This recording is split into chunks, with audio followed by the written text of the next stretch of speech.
Welcome back to the channel, everyone. See, I picked up a few more subscribers. That's always a good thing. Somebody's finding my videos interesting. About 25% of my viewers are from North America. The other 75% are actually from overseas, if you believe the YouTube analytics. So I think that's pretty interesting. I'm getting a little bit deeper into building a channel, and actually just started up another one with a friend of mine up in Peace River. Probably introduce that at a later date when we get some content on the channel. It's going to be a collaboration between him and myself. So yeah, should be some interesting stuff. I'm still going to keep this channel, and I'll still upload content as often as I can. But just got to kind of see what direction everything goes first before I get too carried away with anything. Anyways, out here enjoying a fire. Somebody was nice enough to leave a stack of spruce when they're up here hunting in the fall time. I'm in a little clearing, probably about a half an acre, just on the side of a main road. Branches off down another trail. Here's a quick little look around for anybody that's interested. That's the way I came in. There's a main road there that runs north-south. Well, south-ish. And there's the old Tacoma. We'll get into that rooftop tent in the springtime and in the summer. It's a good time. And there's a trail that goes off into the wilderness there that heads into Pasquasca Lake if you follow the old seismic trails. It's a nice country back there. From here, so this trail runs from the west looking to the east. Go out that way quite a ways, then head south again, and yeah, it'd be at my back door. It's our little clearing. Little birch tree I stripped some bark off of. It's dead, it's standing. Not much left of it. Yeah, beautiful little spot here.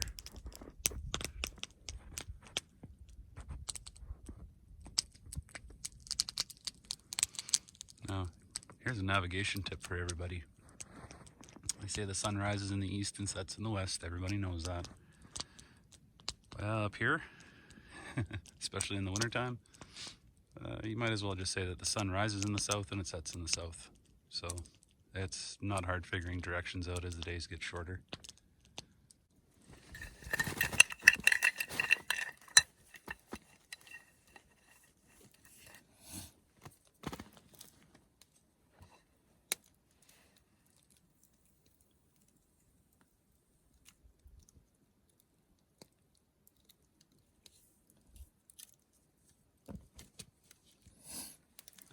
About a 45-70 case full of double F black.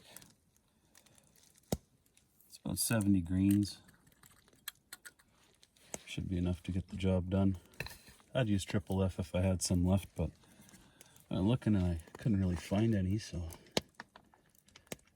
must have used it all up over the summer. Oh well, no big deal. This is a cork nitro wad from a number 2 shot load, semi-magnum. Good stuff. It's a Ruag Swiss surplus. Got quite a bit of it left. Picked up a 50 cal ammo can full of it a long time ago. It's pretty potent stuff. I don't really like shooting it in my 12 gauge, but it's handy for scavenging the shot out of when you're doing little stuff like this.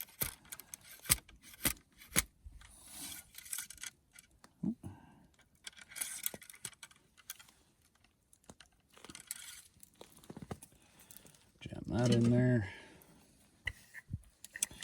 Now we're going to need some shot.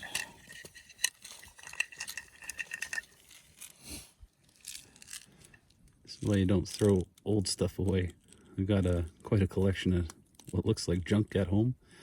An old bottle full of gun cleaning oil or solvent. And it makes a really handy flask for powder or for shot shells. Shot for doing this kind of stuff. There we go. 70 grains of number 2. It should be fairly hard shot too, so.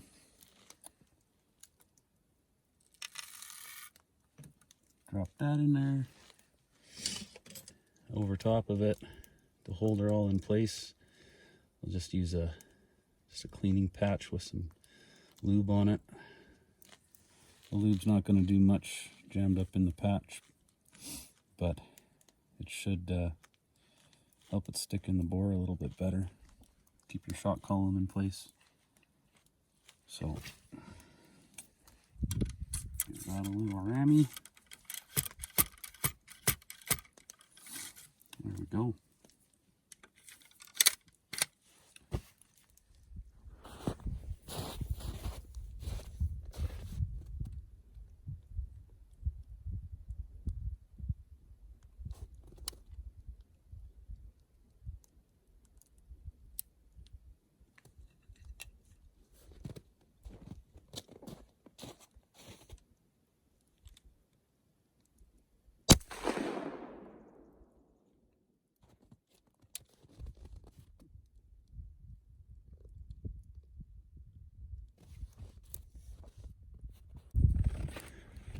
Well, it definitely has some recoil. Let's see if we even hit the paper.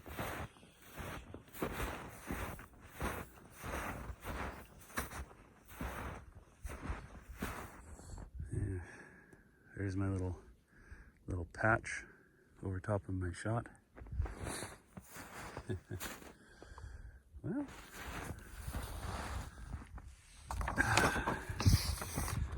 you know, those are 1-inch squares, but I'd say at 25 yards, if you're shooting at a prairie chicken, you'd have a pretty okay chance of getting it, but I'll work on this a little bit more. Try a few different things, maybe get a little bit better, but that's usually what you get when you're shooting shot out of a rifle barrel. So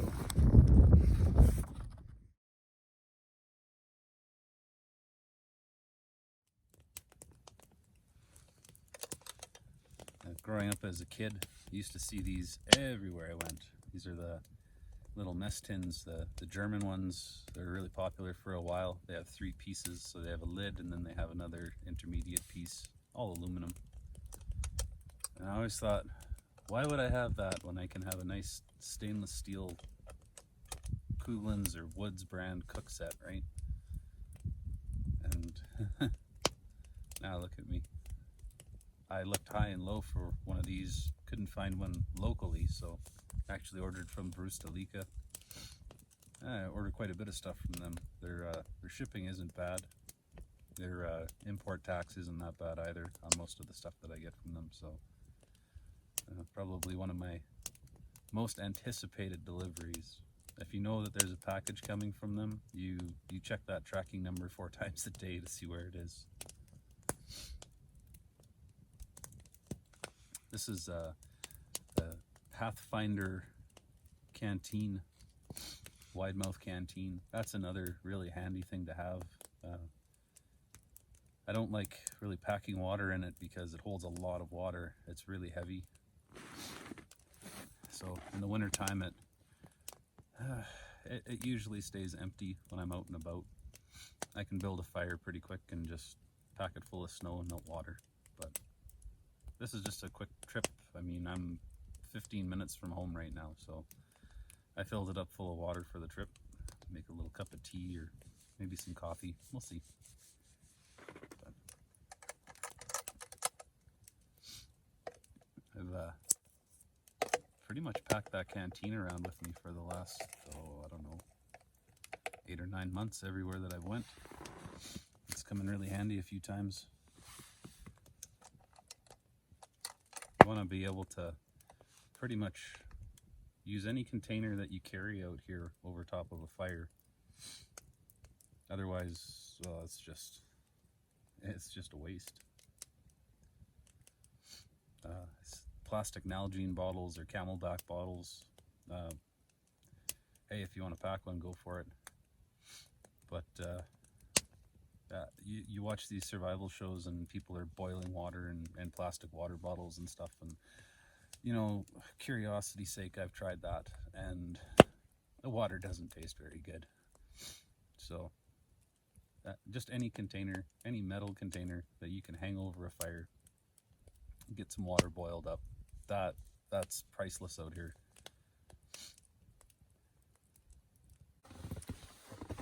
I brought a special little treat today. This is a Russian Army combat ration. Actually, out of all places to buy these things from, I got this off of Amazon.ca. I've had one of these before. It's actually pretty good. There is a whole pile of stuff. Now, I don't have my translator handy, but that's going to be beef kasha, I believe. That's probably my favorite thing out of all the rations. I've had Canadian, American, and a few other mystery ones, pieces of them. And the Russian ones are actually really good. Totally different quality of food than you're used to. Like with the Canadian IMPs, you get things like ham and raisins, or eggs and salsa, or sausages. Like that's mostly the breakfast menu, which is mostly what I've had. But basically, you get junk food or lung in a bag. It's it's not great. But with foreign MREs, European, Russian, German, French, Italian, most of those ones, you get really high quality food, better than anything that you can get around here. I wish that you could get half of this stuff that's in this ration, this military ration, in the store, like just over the counter in the store in a can. It's just plain food. It's nothing fancy. It's not some overpowering sauce. It's not too salty. It's not trying to taste good by adding a bunch of sugar to it. It's just simple food. And that is what North America needs more of, because if you've ever tried to live off of Puritan, Campbell's, stag chili, any of that kind of stuff for any length of time, you get really, really sick of it. And I mean, it is junk food in a can, or this is actually like a meal in a box. So the prices on them are steep, but for kind of a novelty and a treat, I'd really suggest, if you're curious, find somebody selling these that are reputable. Buy a good one. This is menu number 2, which is not bad. I've had the menu number 1 before. It was actually pretty good too. They don't differ a whole lot, just the little side snacks. And I think they change out 1 or 2 of the entrees, but it's all very similar. It's pork or beef. This one has kasha, beef kasha, meatballs, and this should be a stew with peas and carrots. So, but for my little trip out here today, I'm gonna have a very simple snack. I'm gonna have some black tea with some sugar, and I'll probably try it as beef kasha. Like I said, one of my favorites. My stomach's already grumbling, in case you didn't hear that on the camera. And yeah, I don't know, maybe we'll try something else in a bit. I think my water's just about boiling.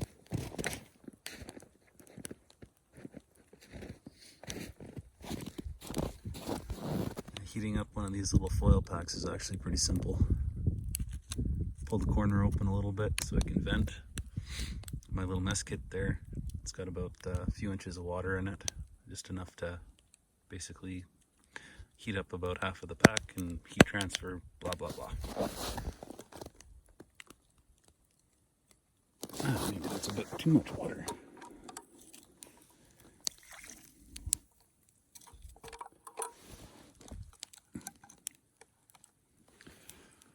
There we go. Patiently wait. Ooh. I think our tea water is ready. Top cup from the mess tin. Comes in pretty handy. And I usually carry a MSR titanium spoon and fork set in my little backpack or in my shoulder bag.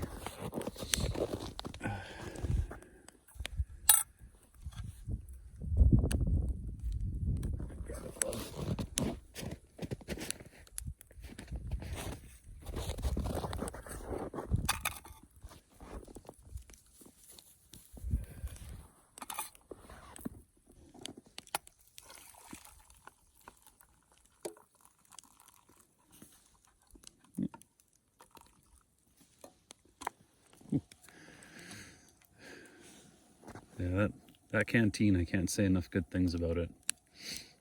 Some people have trouble with the lids leaking on them, but that one's been perfect so far.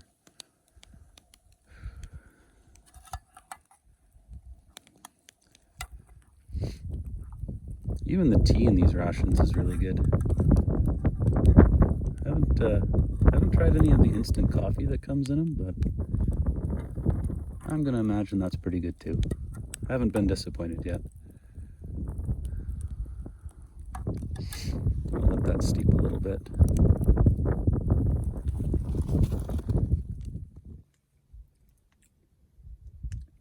Sun's going down right now. It's just peeking up to the last few little spruce trees. I don't know what time it is. Probably about 3 o'clock, maybe.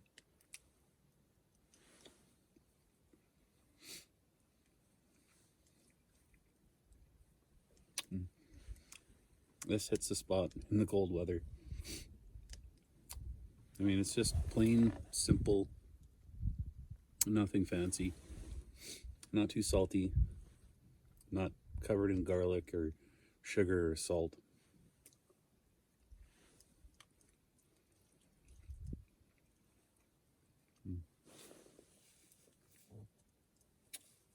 The tea is perfect.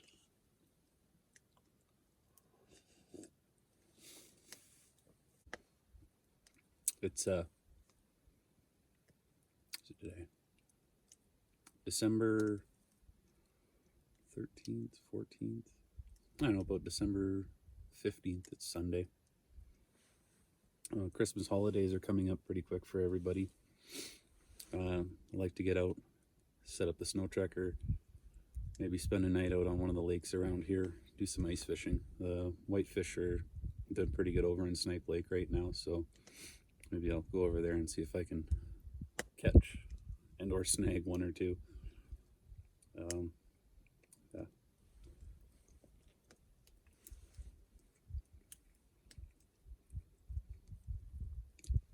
I went out last weekend with some friends, and we went up to one of the smaller stocked lakes north of town, and we did really, really good on rainbow trout.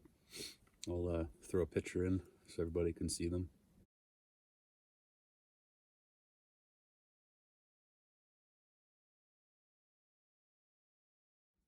They're not big, but I mean, when you limit out with 5 fish in about 45 minutes, yeah, I'm not going to complain. Well, sorry for the boring video, but that's a typical Sunday around here when you got nothing better to do at home. Head out in the woods, have a little fire, little snack. Yeah, prairie chicken season's still open around here for a bit, and we'll be doing some ice fishing coming up over the Christmas holidays. I'll take a few videos of that. Yeah. Winter's only going to get colder around here. Right now, sun went down, probably dropped about maybe 5 degrees. Yeah, minus 10, minus 15 right now. You can sure tell when the sun disappears though. Well, I guess we'll see you all in the next video. Stay warm.